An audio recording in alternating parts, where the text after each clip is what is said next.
Assalamualaikum warahmatullahi wabarakatuh.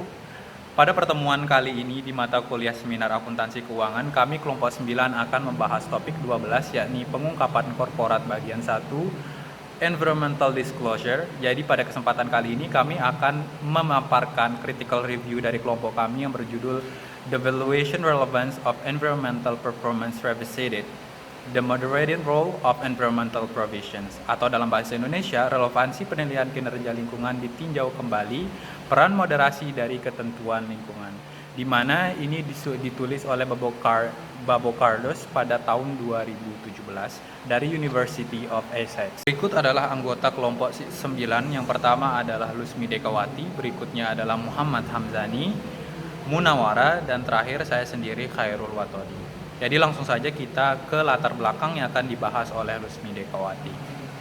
Terima kasih. Bismillahirrahmanirrahim. Assalamualaikum warahmatullahi wabarakatuh. Jadi teman-teman, saya akan memaparkan latar belakang kenapa penelitian ini dilakukan. Nah, jadi meskipun sejumlah besar penelitian telah meneliti hubungan antara nilai pasar perusahaan terdaftar dan kinerja lingkungan, hasilnya sampai saat ini tidak meyakinkan. Dalam artikel baru-baru ini di Wall Street Journal, Alex Edelman berpendapat bahwa investor mengalami kesulitan dalam menilai kinerja tanggung jawab sosial perusahaan. Akibatnya, sebagian besar investor tradisional mengabaikan tanggung jawab sosial perusahaan. Mereka hanya menangkap ketika efeknya muncul di garis bawah untuk dilihat semua orang. Pengamatan di atas tidak hanya menegaskan bukti empiris yang kontradiktif dari studi sebelumnya, tetapi juga menekankan bahwa kegunaan mengukur kinerja lingkungan perusahaan untuk tujuan penilaian dalam istilah uang. Selanjutnya yaitu tujuan penelitian. Tujuan dari penelitian ini adalah untuk memberikan wawasan tentang peran moderasi dari ketentuan lingkungan dalam penilaian pasar terhadap kinerja lingkungan, di mana penelitian ini memanfaatkan sampel perusahaan yang terdaftar di Prancis untuk periode 10 tahun dari 2005 sampai 2000. Selanjutnya metode penelitian. Penelitian ini menggunakan dua metode. Yang pertama, metode analisis univariat dan analisis multivariat. Yang pertama, metode analisis univariat. Analisis univariat adalah analisis data secara serentak di mana data yang diamati hanya memiliki satu variabel dependen atau variabel tidak bebas. Yang kedua, analisis multivariat adalah analisis data secara serentak di mana pada data tersebut terdapat lebih dari satu variabel dependen pada setiap objek yang diamati. Jadi bedanya hanya pada jumlah data atau variabelnya. Selanjutnya akan dijelaskan oleh teman saya. Terima kasih. Dadah. Berikutnya adalah pembahasan dari hasil penelitian. Yang pertama adalah telah ditunjukkan bahwa perusahaan yang merugi diberi harga yang berbeda dari perusahaan pembuat laba oleh pasar modal. Meskipun dimasukkannya variabel binary loss dan istilah interaksi loss x EPS, dalam model 2 diharapkan dapat mengontrol perbedaan ini, hanya mengestimasi ulang model berdasarkan sampel yang hanya mencakup perusahaan pembuat laba. Kedua, peringkat kinerja lingkungan aset 4 digunakan dalam studi ini sebagai proksi utama dari dampak perusahaan terhadap lingkungan. Terlepas dari manfaatnya, kelemahan potensial dari pengukuran kinerja ini adalah bahwa ia mempertimbangkan ketentuan lingkungan yang diakui perusahaan, yang pada gilirannya terkait dengan variabel independen NV/ProVD yang menunjukkan apakah perusahaan telah mengakui ketentuan lingkungan di neracanya. Meskipun ketentuan lingkungan hanya dari hampir 180 titik data yang digunakan untuk menghitung kinerja lingkungan, dan meskipun analisis univariat yang tidak ditabulasi menunjukkan korelasi relatif rendah antara NVPERF dan NVPORVD, proksi alternatif untuk peringkat kinerja lingkungan digunakan untuk memastikan bahwa hasil yang dilakukan oleh peneliti tidak didorong oleh hubungan mendasar antara NVPERV dan NVPROVD. Proksi alternatif untuk NVPERV dibangun dengan menghilangkan variasi umum antara dua variabel. Untuk ini, variabel NVPERV diturunkan pada variabel NVPROVD dan residu digunakan sebagai proksi alternatif NVPERV dan NVPROVD. Proksi alternatif untuk NVPERV dibangun dengan menghilangkan variasi umum antara dua variabel. Untuk ini, variabel NVPERV diturunkan pada variabel NVPROVD, dan residu digunakan sebagai proksi alternatif kinerja lingkungan. Ketiga, untuk mengurangi kekhawatiran terkait kausalitas antara nilai pasar dan ketentuan lingkungan, model 2 diestimasi ulang dengan semua variabel independen tertinggal periode Chang, Kim, Lee pada tahun 2016, Okonimu 2014, Okonimu, Brooks, and Pavlin tahun 2018. Karena penggunaan variabel tertinggal, sampel menyusut menjadi 601 pengamatan perusahaan per tahun. Berikutnya yang keempat adalah versi augmented model 2 diperkirakan model 4 di mana sejumlah variabel kontrol mungkin berdampak pada penilaian dasar perusahaan disertakan. Pertama, Berg pada tahun 1995 menunjukkan bahwa perusahaan dengan aset yang lebih besar cenderung memiliki nilai pasar yang lebih tinggi. Untuk mengontrol efek ukuran, variabel dikempiskan dengan jumlah saham biasa yang beredar. Sebagai kontrol kedua untuk efek ukuran, variabel size yang dihitung sebagai logaritma natural dan total aset disertakan dalam model. Kedua, variabel LEV menunjukkan leverage perusahaan dan dihitung sebagai total kewajiban dibagi dengan nilai buku ekuitas. Ketiga, variabel BM adalah nilai buku terhadap nilai pasar ekuitas. Fama dan French pada tahun 1992 menunjukkan bahwa book to market value menjelaskan sejumlah besar variasi return saham. Dengan demikian, ini adalah proksi yang baik untuk resiko.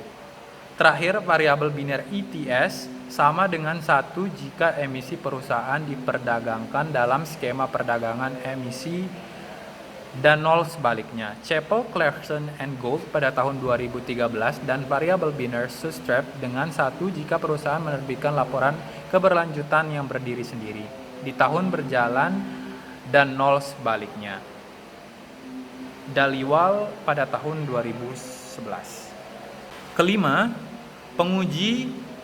menguji pengaruh tingkat ketentuan lingkungan terhadap penilaian pasar terhadap peringkat kinerja lingkungan. Berdasarkan analisis utama, koefisien penilaian kinerja lingkungan diharapkan berbeda secara signifikan antara perusahaan dengan dan tanpa ketentuan lingkungan yang diakui.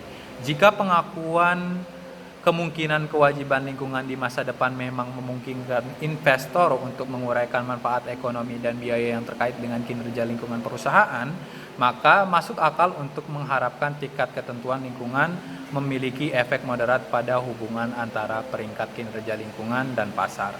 Sekian dari saya, terima kasih. Baik, Assalamualaikum warahmatullahi wabarakatuh. Selanjutnya yaitu simpulan penelitian. Pada penelitian ini disimpulkan bahwa memanfaatkan sampel perusahaan yang terdaftar di Prancis untuk periode 10 tahun dari tahun 2005 hingga tahun 2014 ditemukan bahwa meskipun pengaruh rata-rata peringkat kinerja lingkungan pada nilai pasar adalah negatif, investor secara positif menilai kinerja lingkungan perusahaan dengan ketentuan lingkungan diakui pada keseimbangan mereka. Pada penelitian ini berlaku untuk baterai dengan spesifikasi model dan uji ketahanan yang berbeda. Mengenai temuan pertama, penelitian ini memberikan bukti adanya hubungan negatif antara peringkat kinerja lingkungan dan nilai pasar. Hubungan negatif ini dapat menjadi indikasi investor menganggap kinerja lingkungan yang kuat, mahal, dan karenanya memiliki efek negatif pada pendapatan masa depan, atau sebagai upaya oleh manajer perusahaan untuk menggunakan sumber daya perusahaan untuk kepentingan mereka sendiri, dan karenanya dibebankan nilai pemegang saham. Lebih lanjut, penelitian ini memberikan bukti tentang efek moderasi dari tingkat ketentuan lingkungan pada penilaian pasar terhadap kinerja keuangan.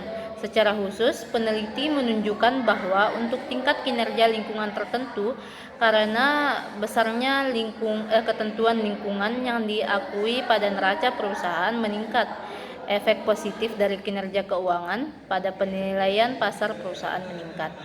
Temuan ini semakin mendukung posisi peneliti bahwa pengakuan kewajiban lingkungan di masa depan memungkinkan investor untuk menguraikan biaya dan manfaat ekonomi yang terkait dengan kinerja lingkungan perusahaan, sehingga temuan ini tidak hanya menunjukkan statistik tetapi juga signifikansi ekonomi. Terima kasih. Bismillahirrahmanirrahim. Assalamualaikum warahmatullahi wabarakatuh. Dari jurnal yang telah dibahas di atas atau sebelumnya, ada beberapa hal yang perlu menjadi catatan kami selaku reviewer dalam mereview jurnal ini. Pertama adalah di awal ya, penulis ataupun peneliti sudah menjelaskan tentang kebimbangan atau kekhawatiran ya akan penelitian terdahulu yang tidak meyakinkan, yang dimana hasil hubungan antara nilai pasar dan kinerja lingkungan itu kadang positif dan kadang juga negatif.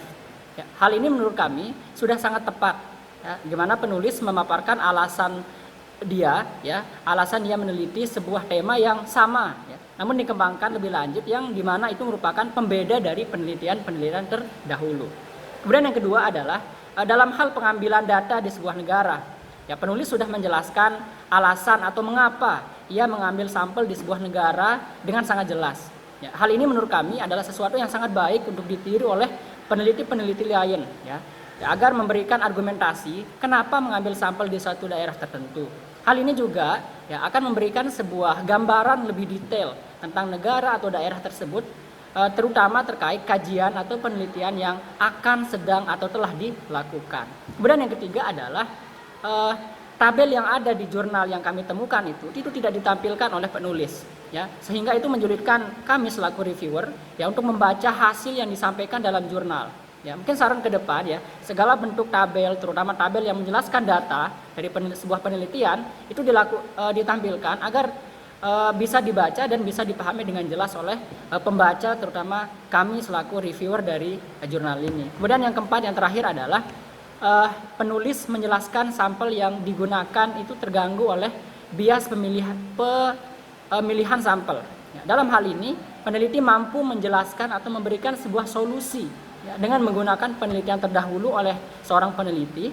Ya, hal ini ya menurut kami sudah sangat bagus, sudah sangat baik ya, karena mampu menjawab sebuah problem atau masalah yang ada dan dipaparkan dalam artikel tersebut.